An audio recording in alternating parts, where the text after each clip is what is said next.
आज Doubtnut app download करें। Doubtnut पर अपने सभी गणित, रसायन विज्ञान, भौतिक विज्ञान और जीव विज्ञान के डाउट्स का करो सफाया। बस प्रश्न की फोटो खींचो, एक ही प्रश्न को क्रॉप करो और तुरंत वीडियो सोल्यूशन पाओ। अभी डाउनलोड करें।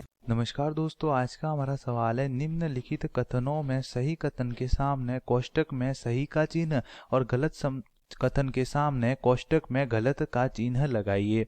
और हमें दे रखा है कमरे की दीवार का तल एक समतल का उदाहरण होता है। तो आइए इस सवाल को हल करते हैं। तो हमें क्या बोला है, सही के आगे सही का चिन्ह और गलत के आगे गलत का चिन्ह लगाना है। और कथन हमें दे रखा है कमरे की दीवार का तल एक समतल का उदाहरण होता है। तो समतल हमारे पास क्या होता है, समतल एक ऐसी आकृति होती है जिसके दो मापक होते हैं। जैसे मान लो लंबाई और चौड़ाई हो गया, लंबाई और क्या हो गया, चौड़ाई हो गया। समतल में हमारे पास जो मोटाई होती है उसका मान क्या होता है, शून्य होता है। तो उसको आप क्या बोलते हो, इसको आप समतल बोल सकते हो। जैसे मैं यहाँ पर आकृति बना रहा हूँ, मान लो हमारे पास एक आयत हो गया, वर्ग हो गया, ये सभी क्या है, एक समतल की आकृति है। और उदाहरण के लिए हमारे पास नियमित जीवन में आप देख सकते हो कमरे की दीवार हो गई, कमरे की दीवार हो गई, इसकी जो आकृति होती है ये समतल के आकार की होती है। और हमारे पास जो ब्लैक बोर्ड होता है वो भी समतल के आकार का होता है।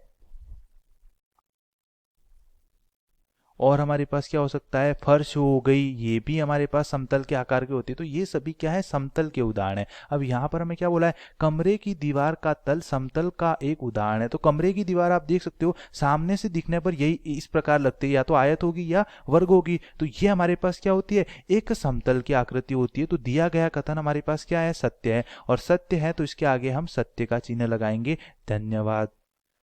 कक्षा 6 से 12वीं से लेकर नीट, IIT, JEE वो एडवांस के लेवल तक 1 करोड़ से ज्यादा छात्रों का भरोसा।